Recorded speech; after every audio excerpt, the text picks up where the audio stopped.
Hello, everyone, and welcome to Collapse Club, where we talk about how we are to live in a world that is collapsing. Today, I am with my friend, Dean Walker from Medford, Oregon. Dean is a teacher and an author who has created an answer to the question of how we are to live. Welcome, Dean. Hi, it's great to be with you, David. One of your principal ideas is about reconnection. Could you talk about what that means to you, please? Yeah, be happy to. In the putting together of my book about this collapse stuff you're talking about, back in 2017, The Impossible Conversation, the question that I kept trying to answer just for my own sanity was what got us into this predicament that I believe we're in globally. And the answer kept coming back that we've disconnected from all the primary sources of meaning and relationship in a human life. And that for ease of conversation, I broke that down into connection with deeper self, with each other, with earth, and with soul. And so if I could say that there's something at the biggest center point of my work that I offer to others, and my own practices, by the way, is practices of reconnection. That no matter what you might see out on the horizon, whatever your existential choices are as we face collapse, which I think is a vitally important choice that all of us need to make for ourselves, I'm just suggesting that each person will gather together their own practices that help them reconnect in each of those areas. So that's the nutshell of how reconnection lives in this body of work. And you call it living resilience. What's the meaning of that term? Well, I don't know how else to put it. In the face of predicament, which implies no apparent solution, I needed to find words that somehow spoke to the aliveness that's possible as an alternative to the despair and the fear and the resignation that can happen, the polarization that can happen in that is happening around the globe. You know, we can all point very easily to the examples of how we're disconnected from other people, from the earth, and so on. And if we just look through the frame of what we've all grown up with, how business as usual works and what's possible other than this business as usual ecocidal paradigm, there aren't options. Really, we either get to keep doing business as usual and hoping for the best, or we can be in despair and fear and confusion because there's no innate option offered to us in that model. So I'm talking about living like, is there a possibility? Here's the question. If not that despair and that fear and so on, then what? And well, that's a good question. You talk about aliveness. Yeah. And where do we look for a sense of aliveness in the face of what is increasingly bad news, multiplying and expanding beyond anything we could have imagined? Yeah. Well, if we could imagine just a simple 3-tiered staircase, I've simplified it as best I can, because that's how I work best, and people can understand it a bit more.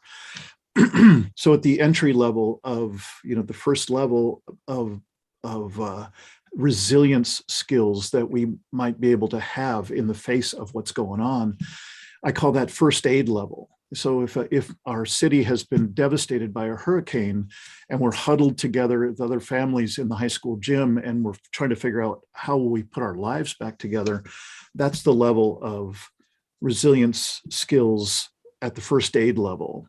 And they're very, very basic. They're literally just what helps us stay present in our body instead of dissociating, which that often happens for people in disaster settings.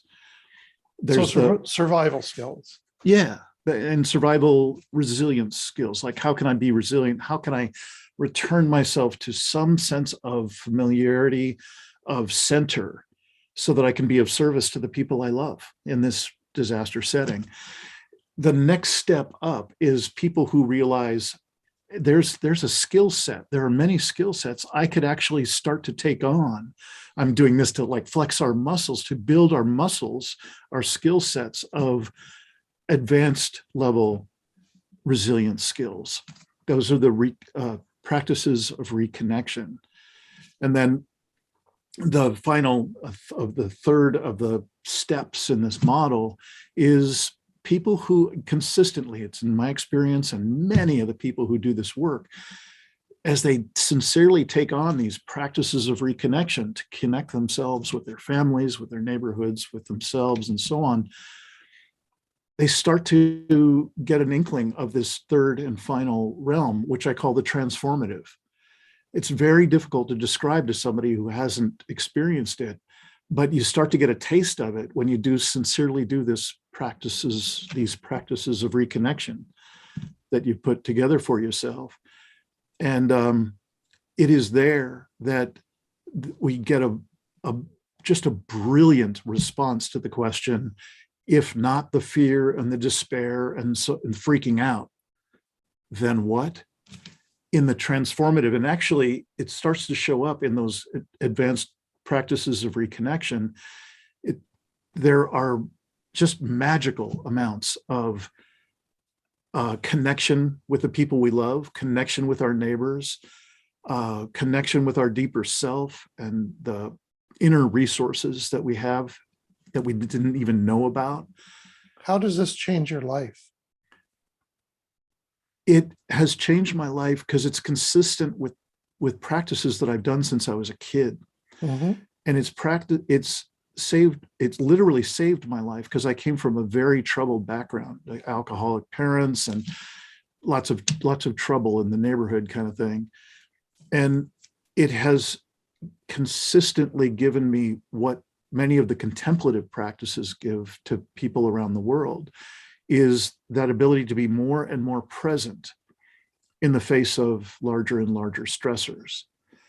That's really a core phrase we use a lot in this work, which is, I may not see something out on the horizon that's any good. There's really not much to hope for in terms of this way that we do this human operating system. It's ecocidal. But that we project, that I see that kind of a projected outcome out on the horizon. And at scale, I can't change that.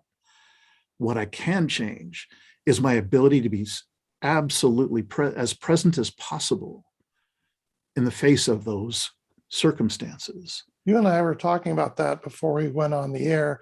I was telling you that lately I have felt more and more centrifugal force as things spin faster and faster. Yeah. There's a centrifugal force sort of blowing my equanimity out to the margins, and I'm finding it harder to sort of keep it together, as it were.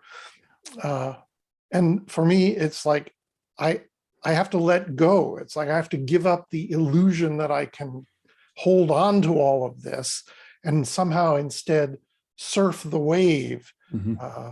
But that requires a completely different attitude than we're sort of trained to, or I have been trained to do, which is understand things, grasp them, yes, put them in order. I don't think that's going to work very much going forward. Yeah, clearly it's not. I really appreciated your honesty in describing that before we got going, and again now.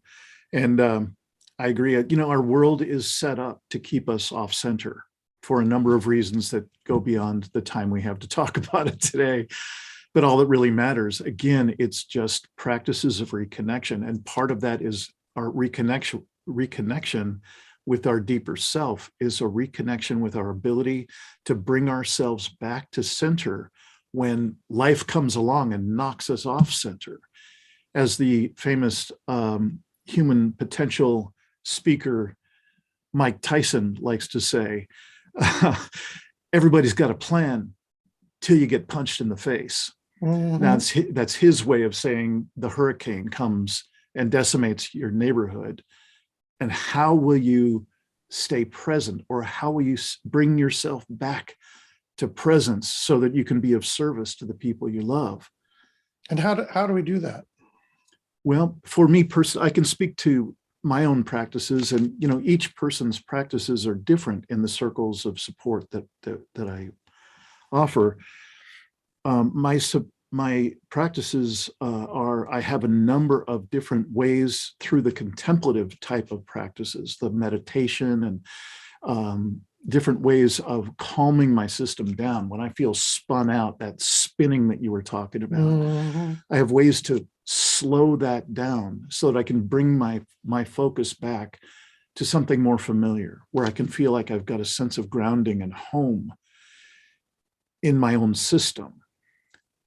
Without that, I sure have had my share of being spun out, having that experience you're describing as just one of the ways we can be knocked off center.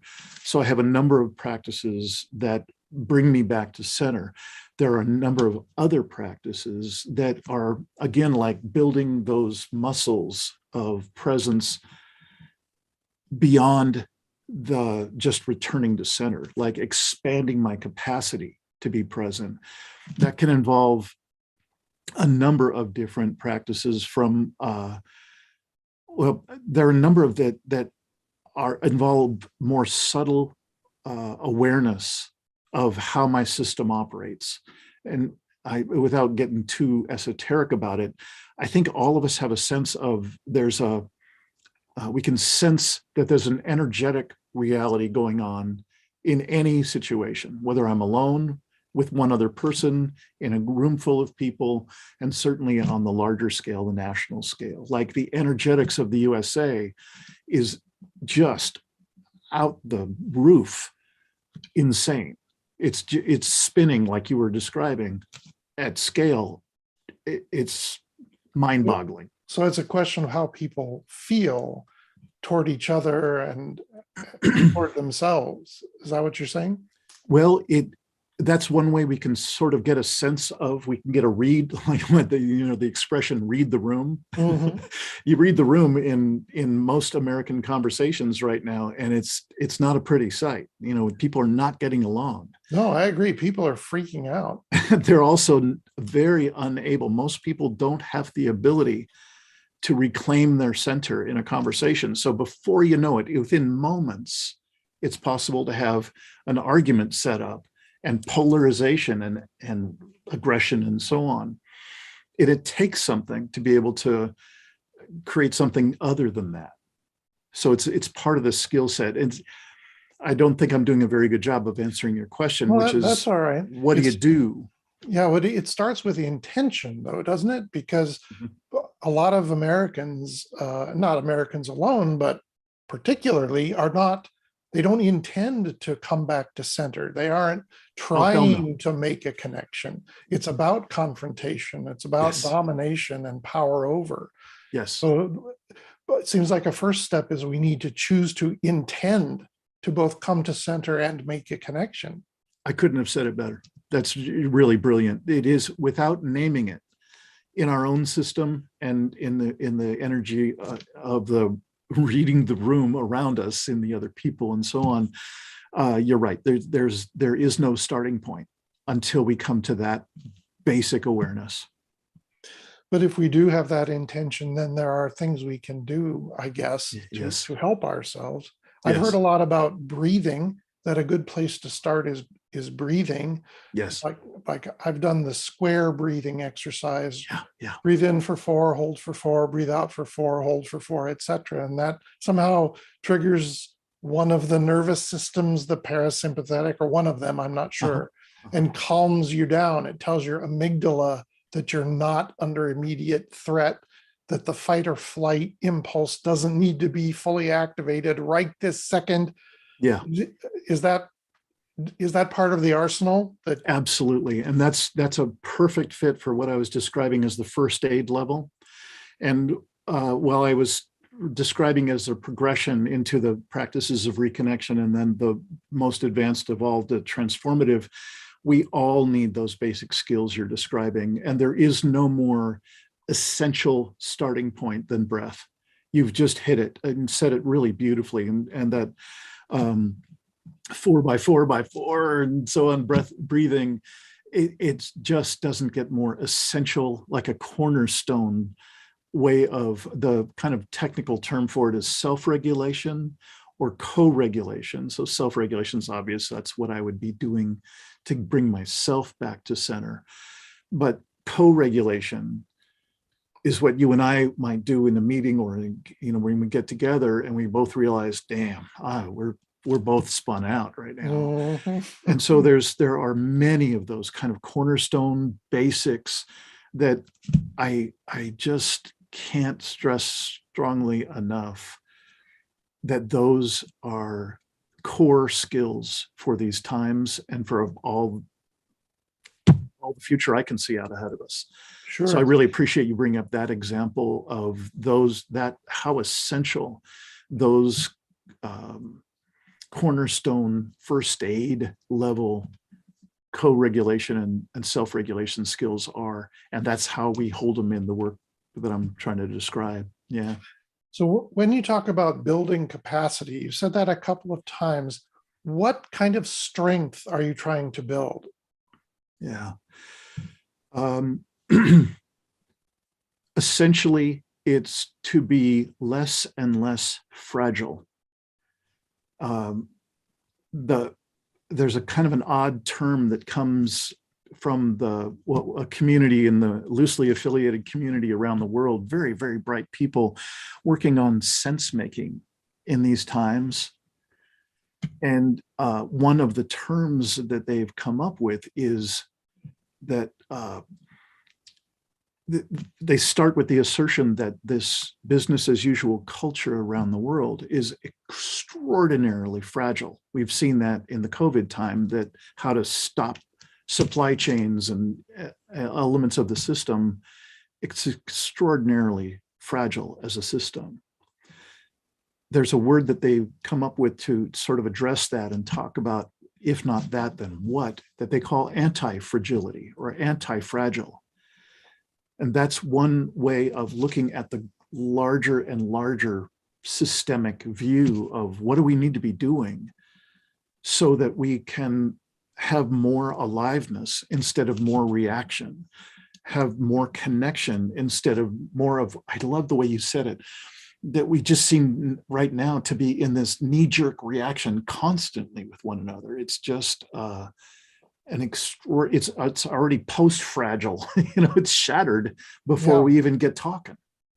It sounds like you're talking, maybe, let me ask, about accessing the spontaneity of a natural human reaction to other people. Or rather than going into the reflexes and the ruts and grooves that have been cut by business as usual, instead of that, having access to a spontaneous response, a presence in the moment that we can then bring to bear and dwell in our relations with ourselves and other people, the world, and the divine. Yeah, it's lovely the way you just said that. And I guess I would suggest to your listeners, it's likely that folks who would be listening to this this offering would already have some resources, inner resources that they can call on to bring themselves back to that self-regulated state, to that center.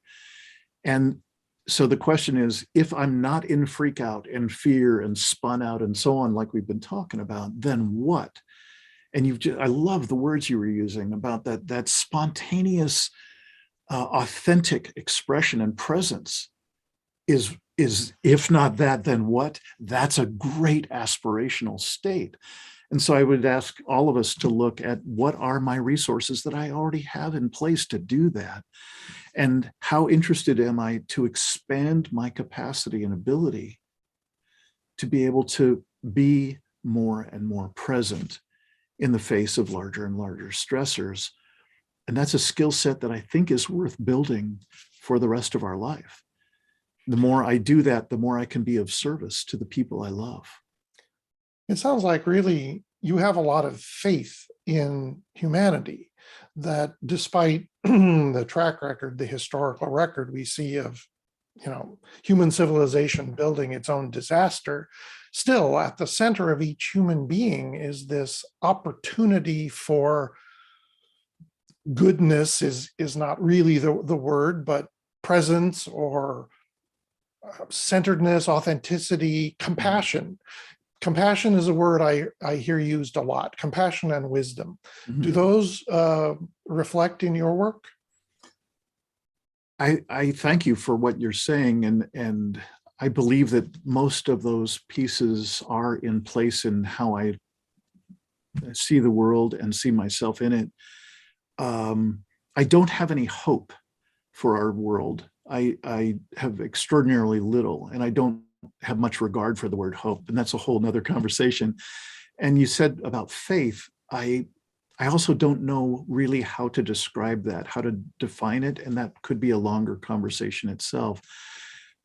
What I hear is the essence of your question. Yes, it seems consistent no matter where I've been in the world, no matter what level of socioeconomic level people are. It seems like there are essential elements that you and I are talking about in that expansion of capacity to be present. All of us have an essence, an essential experience of what matters most to us. Mm-hmm.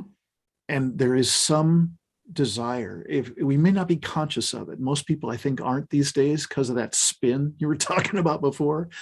But when we get quiet, when we really calm down and really look at what matters most to us and how could we possibly be in greater contact with that core, with what matters most, it starts to become apparent, I would like more of that. I've been in countless conversations where no matter where we are on the political spectrum, we can both absolutely end up in alignment with, yes, we both have things that matter most to us. We both want more of that experience with people we love and things we love in life.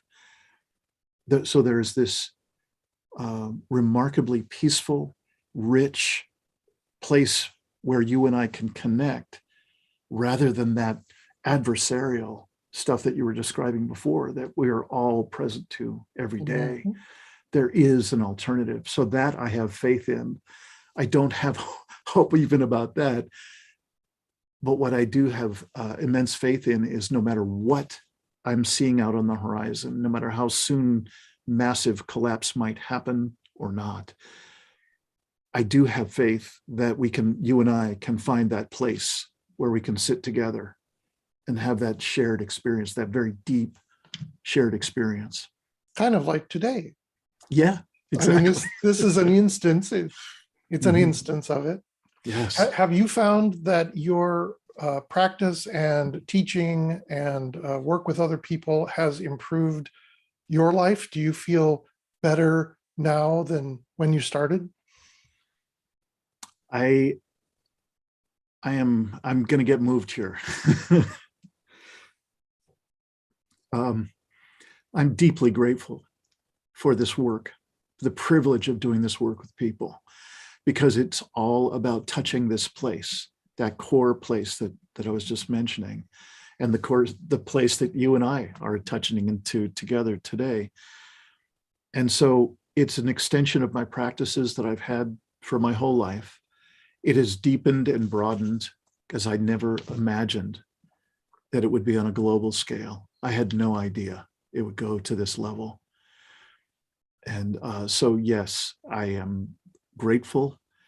It is immensely valuable. I don't know of anything more core or more universally valuable to be doing than these practices of reconnection, these ways of coming together and finding that common ground where that kind of richness can show up of our own shared presence. I sense in what you say an invitation to people. You are asking people to take a step or make a decision or a choice or choose a path. in the last few minutes of our conversation here, could you describe that invitation or elaborate on it and make it explicit so people know what you're really asking for? Yeah. Well, in all the aspects of my work, the podcast, which is called The Poetry of Predicament, it's a YouTube channel. In the online resources and learning series, and then the support groups and so on, the opportunity is the same in every one of those. And that's for a person to be exactly where they are. There are going to be some people who stay at the level of first aid level resilience skills that I was talking about a while ago. Mm-hmm. That's where they want to stay. And I have no interest in pushing someone to some other level or trying to have some convince them of some point of view or some direction to go. That's not what this is about. The invitation that I hear you asking about is to invite people to find the level of practices that I've been talking about, find the level that works for them, and then to be of service as best I can to offer a menu, a rich menu from which they can choose their own practices. And then if it works for them, they can choose to be in circle with others. And your practices will be different than mine, but we can support one another in the elements that we cannot do on our own. For instance, grieving is just, it mostly cannot be done alone, as I would assert.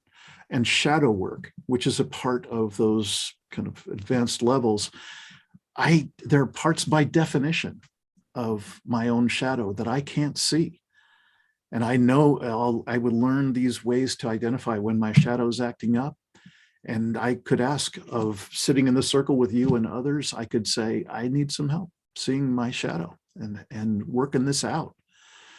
So the invitation is to, whether it's in my work or elsewhere, for people to find and name the level they're at in terms of truth-telling, capacity for actually seeing what's going on and seeing what's true about their own capacity to be present, and expand those capacities to whatever degree is right for them. That's what the invitation is. Thank you, Dean. It's been very nice talking to you. This is Dean Walker, livingresilience.net. I'm David Baum in Seattle. This is Collapse Club. Nice to see you, and thank you for joining me, Dean. David, I love this idea that you put together. Thank you so much for including me. Until we meet again, farewell.